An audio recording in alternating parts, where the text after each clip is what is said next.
நான் என்பது நீ அல்லவோ? அத்தியாயம் 13. மருத்துவமனையில் இருவரையும் சேர்த்திருக்க பதட்டத்துடன் வாசலில் நின்று கொண்டிருந்தான் வசந்தன். இருவருக்கும் அவசர சிகிச்சை பிரிவில் சிகிச்சை அளிக்கப்பட்டுக் கொண்டிருந்தது. அம்மாவிற்கு லேசான காயங்கள் தான். ஆனால் அஞ்சலிக்கு தலையில் நல்ல அடி. சில பரிசோதனைகளின் முடிவில்தான் எப்படி இருக்குதுன்னு சொல்ல முடியும் என்று டாக்டர்கள் கூறிவிட்டனர். வசுந்தராவிற்கு இடது கை முறிந்துவிட்டது. விழுந்ததில் காலில் லேசான சிராய்ப்புகள் வேறு ஒன்றும் பெரிதாக இல்லை. ஆனால் வயோதிகத்தின் காரணமாக அடிபட்டதால் உடம்பு ஆங்காங்கே வீங்கி இருந்தது. அதற்கு ஊசி மருந்துகள் கொடுத்து அவரை தூங்க வைத்தனர். விஷயம் கேள்விப்பட்டு சத்தியனும் பறந்தோடி வந்தார். என்னாச்சு வசந்தன்? எப்படி நடந்தது? யார் எதுக்காக அடிச்சாங்க? எதுவும் தெரியல. அஞ்சலி ஷாப்பிங் போகணும்னு சொல்லிட்டு இருந்தா. எனக்கு நேரமே இல்லை. லோகேஷ்க்கு சளி பிடித்ததனால் நிவிதாவும் வரலன்னு சொல்லிட்டா. அம்மாவும் இவளும் ஆட்டோவில் போயிருக்கிறாங்க. கடை தெருவில் தான் வச்சு நடந்திருக்குது. கூட்டத்துல அடிச்சவங்க மாயமா மறைஞ்சிட்டாங்க போல இருக்கு. அங்க இருந்தவங்க யாரோ ஹாஸ்பிட்டல்ல சேர்த்துட்டு எனக்கு போன் பண்ணினாங்க என்றான் வசந்த். அவன் மிகவும் அதிர்ச்சி அடைந்திருந்தான். எந்த வம்புக்கும் போகாமல் ஒதுங்கி வாழும் மரபுடைய நடுத்தர வர்க்கத்தின் பிரதிநிதி அவன். தங்கையை அடிக்கும் அளவுக்கு என்ன பிரச்சனை அவளுக்கு என்று யோசித்து பார்த்தால் எந்த விடையும் கிடைக்கவில்லை. சத்தியனுக்குமே தன்னுடைய கல்யாண பிரச்சனை தான் மூல காரணம் என்பது சிறிது கூட சந்தேகம் வரவில்லை. அதனால் போலீஸ் வந்து விசாரித்த பொழுது இருவருமே கையை விரித்தனர். சத்தியன் தனக்கு தெரிந்த பெரிய அதிகாரிகள் மூலம் விசாரிக்க ஏற்பாடு செய்தான். எப்படியும் கண்டுபிடித்து விடலாம் என்று வசந்தனுக்கு ஆறுதல் சொன்ன போது, அது அப்புறம் அம்மாவுக்கு பிரச்சனை இல்லை, 2 மாசத்துல சரியாயிடுவாங்க. ஆனா அஞ்சலி பற்றி டாக்டர்ஸ் எதுவுமே சொல்லல. அதுதான் பயமாக இருக்குது. சொல்லிக் கொண்டிருக்கும் பொழுதே டாக்டர்கள் வெளியில் வந்தனர். அஞ்சலியோட பிரதர் நீங்க தானே, ரூமுக்கு வாங்க என்றதும் இருவருமே பின்னால் சென்றனர். உட்காருங்க. இவர் யார்? I am Sathyan. Sathyan groups of company MD. Vasanthan என்னோட தங்கச்சி ஹஸ்பண்ட். ஓகே, உங்க தங்கைக்கு கை கால் எதுவும் பிராக்சர் இல்ல. கீழே விழுந்ததில் லேசான சிராய்ப்பு தான் இருக்குது. 1 வாரத்தில் சரியாகிடும். Thank you doctor. வசந்தன் பதற்றத்தில் அவசரமாக சொல்ல டாக்டரின் முகம் சற்று தயங்கியது. ஆனால் சத்யன் எதுவும் பதில் சொல்லாமல் அவரையே பார்த்திருந்தான். அப்படின்னா நாங்க அவளை பார்க்கலாமா என்று கேட்டான் வசந்தன். இல்லை, 1 நாள் ஐசியூவில் இருக்கட்டும் என்றவர் வசந்தனிடம் ஒரு மருந்தை எழுதி கொடுத்து, இதை வாங்கி உங்க அம்மா இருக்கிற அறையில உள்ள நர்ஸ் கிட்ட கொடுத்துட்டு வாங்க என்று அனுப்பி வைத்தார். Okay doctor, thank you. அத்தான் வாங்க போகலாம் என்றதும் சத்யன், வாங்க வசந்த், நீங்க முன்னால போங்க, நான் இப்ப வரேன், எனக்கு ஒரு கன்சல்டேஷன் இருக்குது, டாக்டர் கிட்ட கேட்டுட்டு வரேன் என்று அவனை அனுப்பி வைத்தான். சொல்லுங்க டாக்டர். அவர்கிட்ட எப்படி சொல்றதுன்னு தெரியல. உங்ககிட்ட சொல்றேன், தேவைனா மட்டும் அவர்கிட்ட சொல்லுங்க.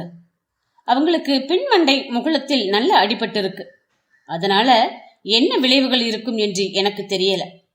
இப்போதைக்கு மண்டையில தையல் போட்டிருக்கு. தூக்கத்துக்கும் வழி தெரியாமல் இருக்கவும் மருந்து கொடுத்திருக்கிறோம். அவங்க முழிச்ச பிறகுதான் எல்லா டெஸ்டும் எடுக்கணும். ஒரு பாதிப்பும் இல்லைன்னா கடவுள் காப்பாத்திட்டார்னு நினைச்சுக்கலாம் என்றார் டாக்டர். என்ன மாதிரியான பாதிப்பு வரும்னு எதிர்பார்க்கிறீங்க? அதை நான் இப்பவே சொல்ல முடியாது, பார்க்கலாம் என்று அவனை அனுப்பி வைத்தார். வசந்தன், செலவு பத்தி கவலைப்படாதீங்க, நான் பார்த்துக்கிறேன்.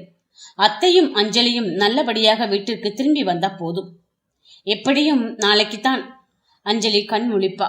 நான் வீட்டுக்கு போயிட்டு ஆபீஸ் போய் யார் யார்கிட்ட என்ன வேலை சொல்லணுமான்னு சொல்லிட்டு வரேன். நிவிதாவை எங்க வீட்டுக்கு கூட்டிட்டு போயிடுறேன். சத்யன் தெளிவாகவே முடிவெடுத்தான்.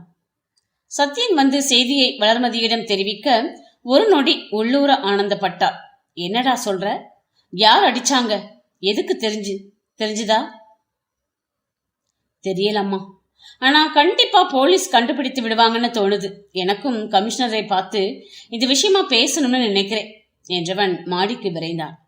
இரவே கமிஷனரை நேரில் பார்த்து அவரது உதவியை நாடினான். எப்படியும் கண்டுபிடித்து விடலாம் சத்யன், தகவல் தெரிஞ்சதும் சொல்றேன் என்றார் அவர். அலுவலகத்திலும் முக்கியமானவர்களை அழைத்து பொறுப்புகளை ஒப்படைத்தவன் நேராக ஹாஸ்பிட்டலுக்கு சென்றான். இவன் போகும்போது அங்கு ஒரே ரணகலமாக இருந்தது. அஞ்சலி கத்தி கத்தி கதறி திரும்பவும் மயங்கி போயிருந்தாள். பார்த்ததை ஜீரணிக்க முடியாமல் வசந்தன் ஜடமாக நின்றான்.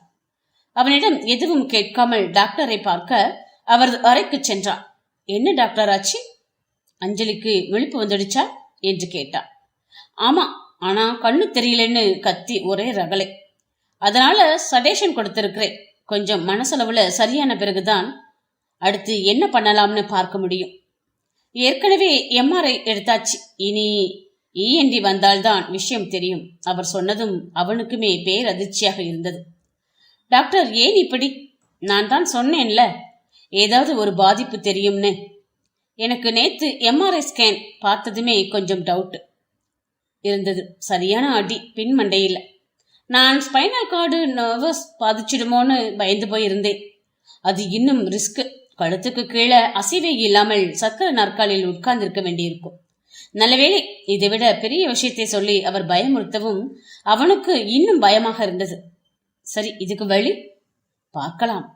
நரம்புகளை பலப்படுத்த ஏதாவது வழி இருக்குதா? அல்லது வேறு ஏதாவது ஆபரேஷன் பண்ண முடியுமா? ஃபுல்லா செக்அப் பண்ணாதான் சொல்ல முடியும் என்றார். இவனை கண்டதும் வசந்த் குலுங்கி குலுங்கி அழுது விட்டான். ஐயோ, நான் இதை எங்க அம்மா கிட்ட எப்படி சொல்லுவேன்? அவங்க தாங்க மாட்டாங்க. அவளுக்கு மாப்பிள்ளை பார்க்கணும்னு சொல்லிட்டு இருந்தாங்க என்று அழுதவனை அணைத்து கொண்டார். டோன்ட் வரி வசந்த், நான் உங்களுக்கு துணை இருக்கிறேன். உங்க அம்மா கிட்ட இப்போதைக்கு விஷயத்தை சொல்லாதீங்க.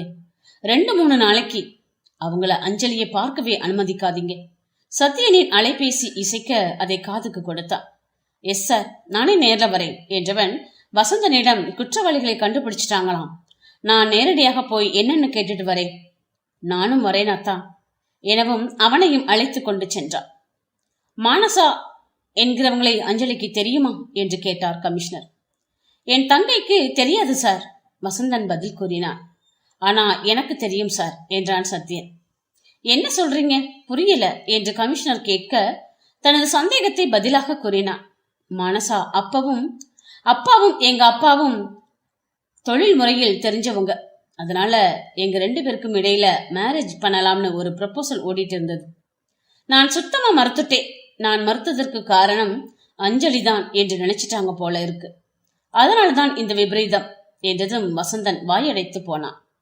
இப்ப என்ன செய்யலாம்? நீங்க அவங்க மேல எஃப்ஐஆர் எழுதுங்க. பிடித்து விசாரித்து பார்த்துக்கலாம் சார். முதல்ல அஞ்சலி குணமாகட்டும் என்றவன் எழுந்து விட்டான். காரில் போகும்போது வசந்தன் என்னவென்று விசாரித்தான். நான் சொல்றதை கொஞ்சம் பொறுமையாக கேளுங்க என்றவன் ஆதியோடு அந்தமாக அஞ்சலியை பார்த்த நாள் முதல் நடந்ததை சொல்ல, இத்தனை நடந்திருக்கின்றதா? நமக்கு தெரியாமல்? நான் என்ன ஒரு அண்ணன், கூட பிறந்த தங்கச்சியாக இருந்தாலும் அம்மாவையும் அண்ணியையும் சமமாக நினைத்து அவள் செய்தது என்ன? தன்னுடைய காதலும் கல்யாணமும் பெரிது என்று நினைத்துதான் தான் சுயநலமாக இருந்ததுதான் என்ன? எந்த இடத்தில் நான் தவறினேன்? நான் மனைவி ஒரு பக்கம் என்றால் அம்மாவையும் தங்கையையும் இன்னொரு பக்கம் நினைத்து பார்த்திருக்க வேண்டுமே. அதை செய்யாததால் வந்த விளைவுகள் தானே இது. எப்படி தீர்க்கப் போகிறேன் இதை? காலம் கடந்தது என்றாலும் மனசாட்சியை விழித்து 1000 கேள்விகள் கேட்க ஊமையாகி போனான் வசந்தன். தன்னுடைய அம்மாவும் அப்பாவும் எழுதி வாங்கி கொண்டதை மட்டும் தங்கையின் நலன் கருதி சத்யன் மறைத்து விட்டான். ஒருவேளை அதுவும் பிரச்சனையாகி அவளது வாழ்வும் சீர்கட்டு வசந்தன் தன்னையும் எதிரியாக நினைத்து விட்டான். அஞ்சலியை கவனிப்பது கெட்டுவிடும் என்ற எண்ணமும் ஒரு காரணம். ரொம்ப தேங்க்ஸ் அத்தா, சரியான சமயத்துல நீங்க என்னை தூண்டி விட்டுட்டீங்க. அதனாலதான் நான் தனி குடித்தனம் வந்தேன். தனியா இருந்து ஒருவேளை இந்த மாதிரி ஆகியிருந்தா என்னோட மனசாட்சியை என்னை கொண்டிருக்கும். இப்பவே என்னை என்னால் மன்னிக்கவே முடியல. அஞ்சலியோட வாழ்க்கை என்ன ஆகும்? எங்க அம்மா இதை எப்படி தாங்குவாங்க? அஞ்சலி இதை எப்படி எதிர்கொள்ள போகிறா? எதுவுமே எனக்கு தெரியல. வசந்தன் வெளியில் புலம்பிக் கொண்டு வர சத்யன் உள்ளுக்குள் அதே கேள்விகளை தனக்குள் கேட்டு மருகினான். வசந்தனை ஹாஸ்பிட்டலில் இறக்கிவிட்டு ஒரு 2 மணி நேரம் எல்லாத்தையும் சமாளிங்க. எனக்கு ஒரு அவசர வேலை வீட்டுல இருக்கு. அதை முடிச்சிட்டு வரேன். வந்து நான் என்ன சொன்னாலும் நீங்க அதை ஏத்துக்கணும் என்று அவனிடம் கோரிக்கை வைத்துவிட்டு சென்றான் அவன்.